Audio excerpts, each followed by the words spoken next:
representatives in Barcelona, Team MTV, and a whole lot more. All right, and thanks to the bigwigs for stopping by and supporting our little show. And we'll leave them now with some more live music from today's special guest. That's right, here they are performing Caffeine.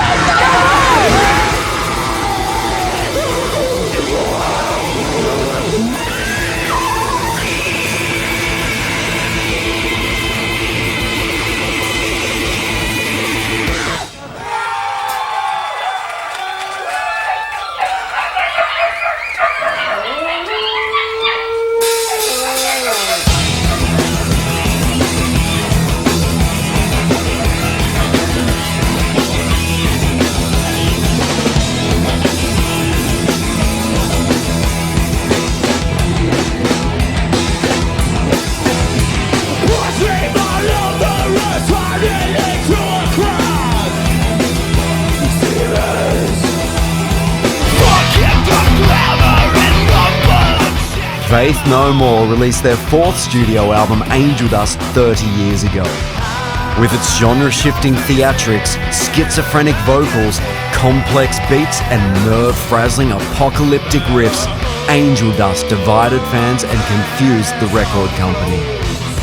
But this bizarro masterpiece would go on to receive extensive critical acclaim and become one of the most influential records of all time. Despite worldwide success, it would prove to be the album that fractured the band. Join us as we celebrate 30 years of one of the fucking greatest albums ever written.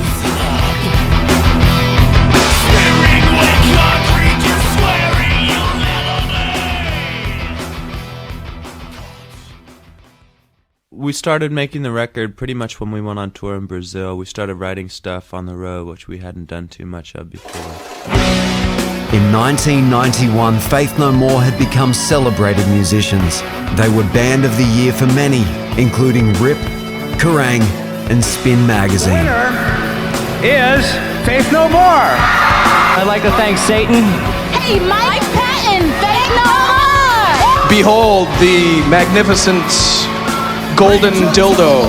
Roddy Bottom, Faith No More. Thank you very much, San Francisco. Before tonight, we never won an award before. This is flattering. Promoting The Real Thing had kept the band on the road for 2 years, and attention from the press and fans alike had left them with little room to breathe. Writing for their fourth album began during their South American tour, and 3 weeks after the band had returned home, Bill Gould, Roddy Bottom, and Mike Borden entered the rehearsal studio to create the foundations of what would become some of the most remarkable music of their careers.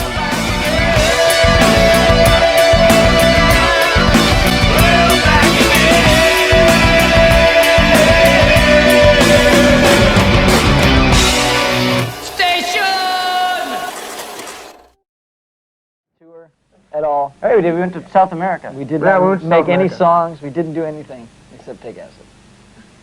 No. I'm lying. I'm wasting your precious time. Actually, it's really the last year. We toured until last year, so we've only really been off the road for 1 year. And we got home, bought a lot of drinks for our friends, and took a lot of people out to dinner. Acted like big shots. But we ran out of money, so we decided to write another record so we could go on tour again and make a lot of money and come back and do the whole thing. Rock and roll! Woo! The making of this record was a lot like doing homework, putting on a pot of coffee and staying up all night.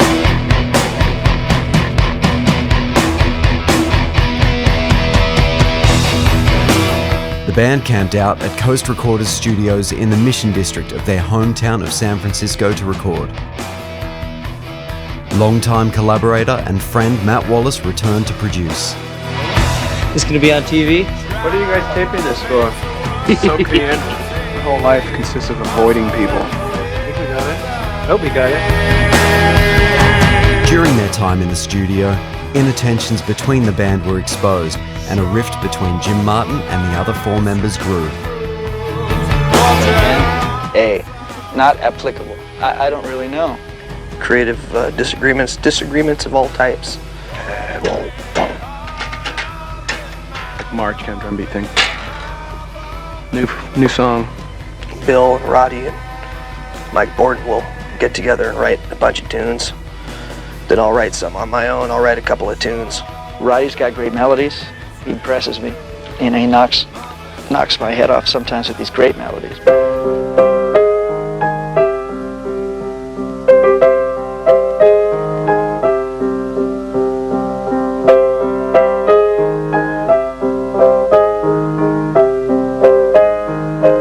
Yeah, we got a couple of different things going on. One of the first things we had was like that I played today was a country western song.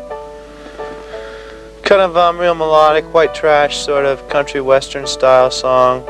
Something we hadn't really tried before. I know there's like certain ways that we're getting defined now as kind of like a funk metal thing, like funk metal crossover.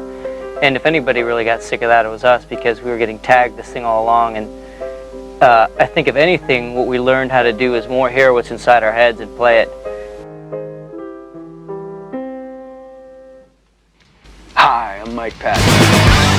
Unlike their previous album, The Real Thing, Mike Patton was involved in the song and lyric writing for the music of Angel Dust from the outset. His eccentric methods and sardonic, twisted personality helped to create some truly unique compositions. I'll let you know when I figure it out, but I haven't figured it out yet. Hi, I'm Mike Patton from Faith No More. The more messed up and farther away music gets from music, the better, the healthier it's going to be for music. And that guy's got an amazing set of teeth. I don't have really many goals at all. I would like to shave my entire body. I want to catch a disease. God, I'm really full of things today, huh? I haven't finished my sandwich yet. What is that band? I was just watching MTV the other day, and there's this band that is just so great. Right Said Fred or something like that. I'm too sexy for my cat, too sexy for my cat, poor pussy cat. And the farther away that sex is from sex, that's great. The better it is for sex. And I'm too sexy for this song. I've definitely been more involved in the songwriting process. I've made a conscious effort this time to spend a lot more time and spread it out over a longer period of time, because last time I wrote the lyrics really quick. I was doing a little experiment with myself in sleep deprivation, and I stayed up for about 3-4 days straight. Right now I want to make love to you. Beautiful. When you sit down and write lyrics, you want to do it like you're doing a term paper. You want to get a pot of coffee and you want to get them over with. You want to get it out of your system. It's not fun. One thing I've probably done most of is watch this TV evangelist named Robert Tilton. And he's since then become one of my favorite people in the world, and I really want to meet him someday. He comes on like every night. I don't know what the deal is, man. I can't stop watching him. I've taped every episode. I have like 3 months. God, that is a word for a person right now. That is God penetrating your heart. It's burning on the inside of you, and you need to make a vow of faith of $1,000. Distorting my voice and disguising it and making it sound like a machine, or basically taking it as far away from a voice as I can is one of my goals. Have I answered anything?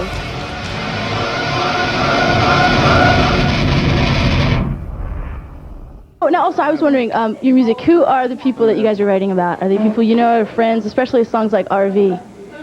I'm sorry, I wasn't even listening.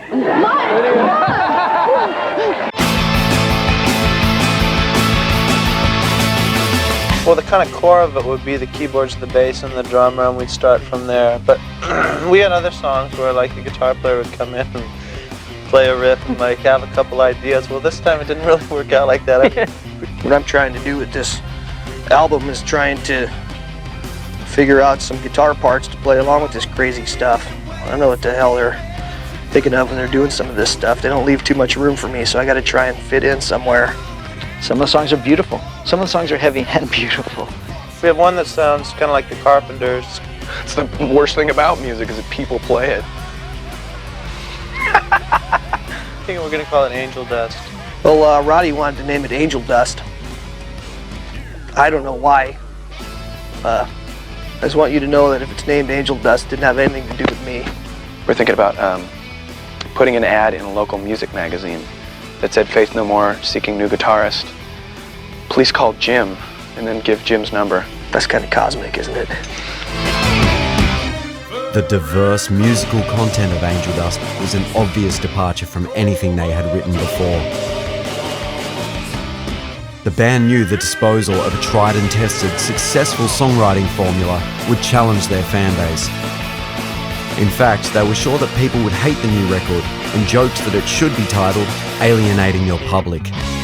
Naturally, Slash Records were worried about the direction their investment had taken.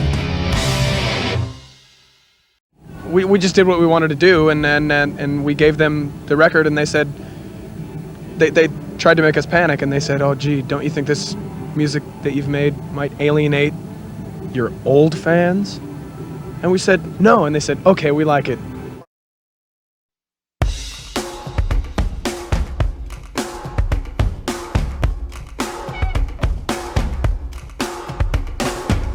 The Midlife Crisis single preceded the album and was released on May 26, 1992. The song has since been voted by fans as the greatest Faith No More song of all time.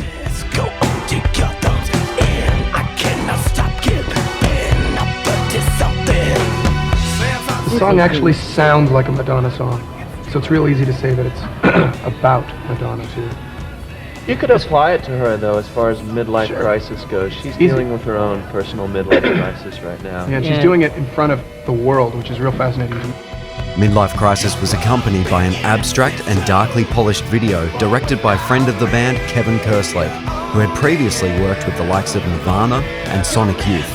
With visions of torture and Catholicism in equal measure, the mysterious visuals showcased a more cynical and ominous band. How about that horse sequence, huh? Yeah, you know, I like that. I'm glad it made the video.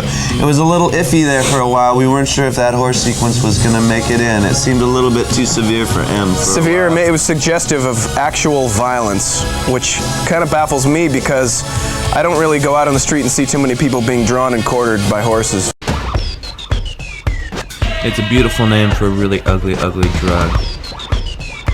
Angel Dust was released on Monday, June 8, 1992, and was embraced by fans and critics across the world. Melody Maker said, Angel Dust is visionary venom, misanthropic majesty, grotesque grandeur, aesthetically and philosophically. Angel Dust is profoundly, putridly offensive, but I keep coming back to it like a scab.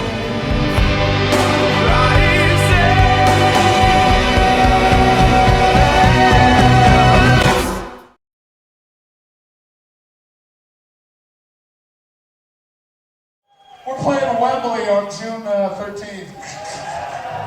Don't go! Yeah, I know it's really uncool to go there and everything, but I don't know, you should sneak in or something. We'd really like to see your faces there. Don't tell anybody you're going. He's lying, man. We're not even gonna see you. Fuck, it's too far away. But it's like, you should like go and like burn it down or something. And that way no band's gonna ever play ever again. How about make a bomb threat on that day? How about a bomb threat? Pull a fire alarm.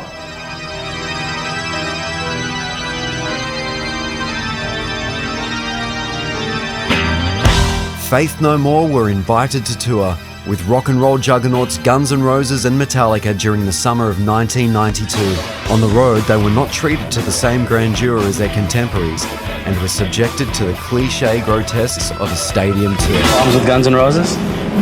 No, no problems at all. Are you guys really here to see us, or are you here to see that red-haired guy and his troop of clowns? Let's get real here. I think all they want to do is throw underwear at us. We did the tour in Europe with those gentlemen, and 2 months or so worth of dates. The tour they said would never happen was fraught with disaster, and out of boredom, Faith No More revealed to the music press their discomfort and disillusionment, ultimately leading to the band's departure. Usually when we tour, I like to go to check out the tanning salons in each city, and the tanning salons here are among the best I've ever seen. At the Maida Vale studios belonging to Radio 1, Faith No More are there. Tell us about Guns N' Roses tour. Tell us the truth. It was the greatest tour that we've ever been on. Did you really get thrown off the tour? Yeah. Why? Well, it was only for about 15 minutes. Yeah, we charmed our way back on. And then we left on our own accord. It was a publicity stunt. But I thought Axel got all upset because you were saying some stuff about him. We hashed it out. You did, and we were.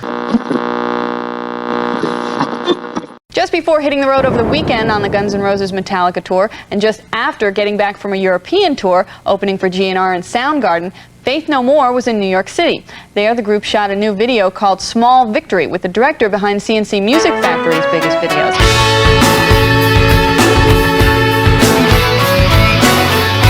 Maybe our other videos have been more colorful or wild or kooky, goofy. I think someone would look at this and maybe be more offended. Angel Dust spawned 3 further singles. A Small Victory released on August 3rd. The video now is not so much a story, we just knew that we wanted to go for another confusing aspect in our pivotal career. We decided to go for a really slick, almost fashion-oriented, beautiful, commercial-looking video. We said, okay, we want this video to look like a perfume commercial.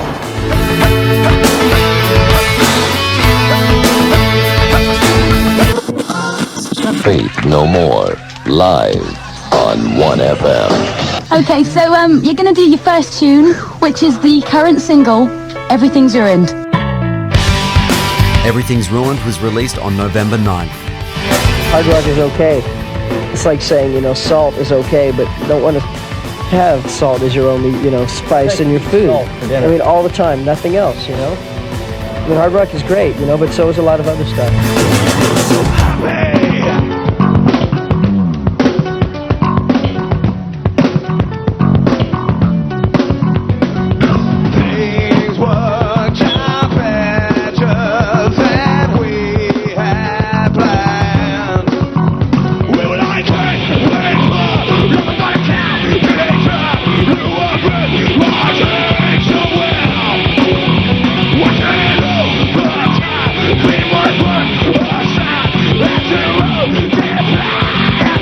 Sometimes when you want to do something different, instead of seeing it as taking yourself and exploring things, you're seen as alienating a certain thing that supported you. It gets into politics and has nothing to do with music at all, really.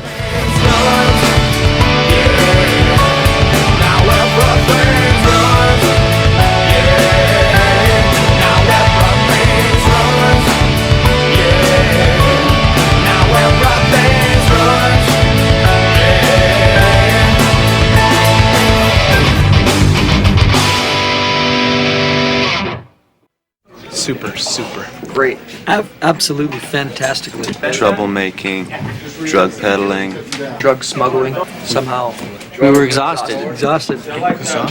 Fatigued.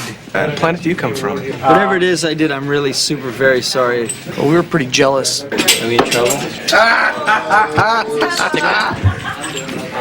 again, performing I'm Easy, Faith No More. Sounds funny, but I just can't stand the pain. And a cover of the Commodore's soul ballad Easy was released on December 29th, which remains the band's highest charting song to this day. Seems to me, girl, you know I done all I can. You see a big stolen borrow. Yeah. That's why I'm easy.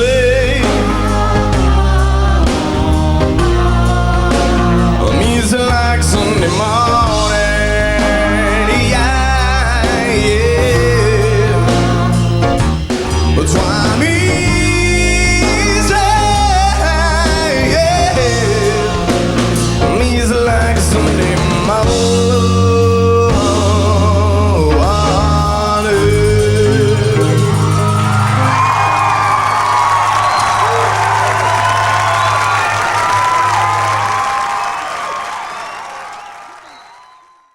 If you're not deaf yet, we'd like to recommend that you start wearing these in your ears when you see loud rock shows. When you take them out, you can hear things so crystal clear.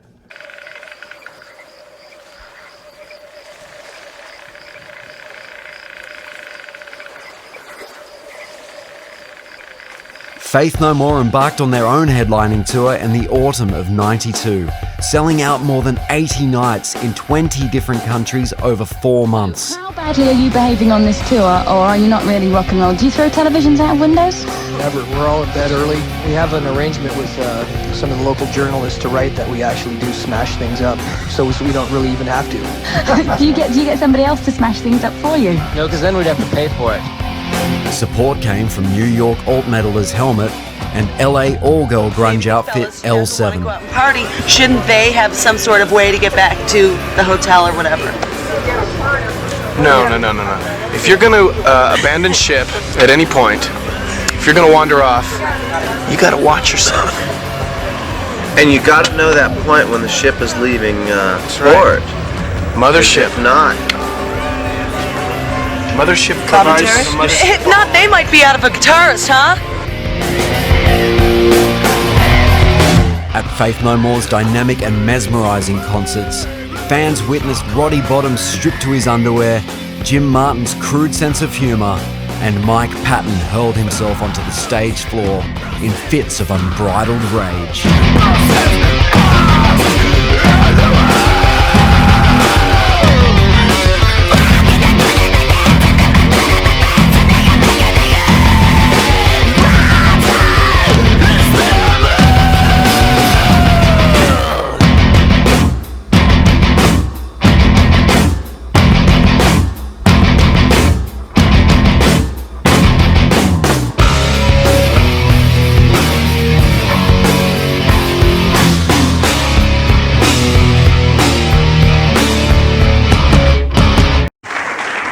Hold up the old CDs. That's the CD, Faith No More. They're touring, and I must say that there are a lot of dates. They're in Canberra this evening, and they're in Brisbane on Monday night, Newcastle Workers Club on Tuesday, and look for dates. But they've added a concert in Melbourne. Is that your mum?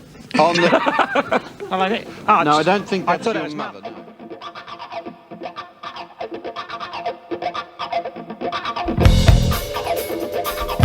Faith No More continued touring on Angel Dust in 1993, returning to the USA, Australia, and Japan.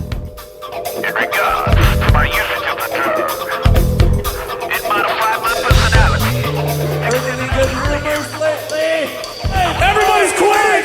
It's all over! On July 17th, the band concluded a run of European shows headlining the UK Phoenix Festival. This would be their last live performance with Jim Martin. On November 30th, the band officially announced they had fired the guitarist by fax.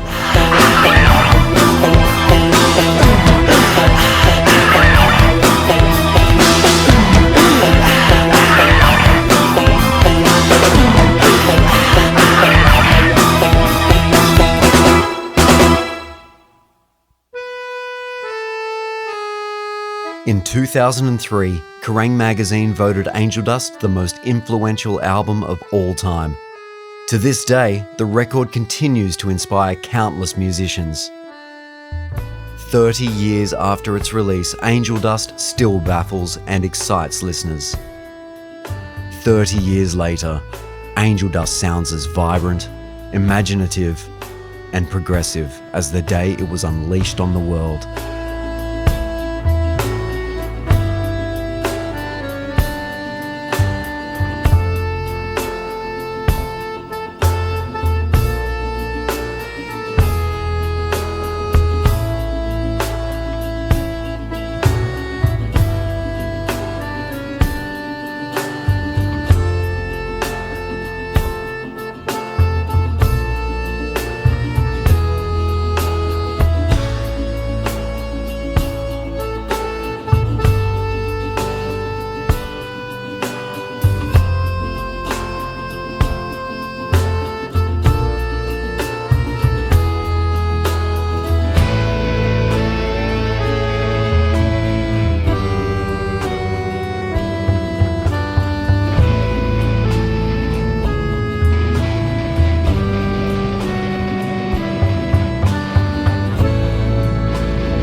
It's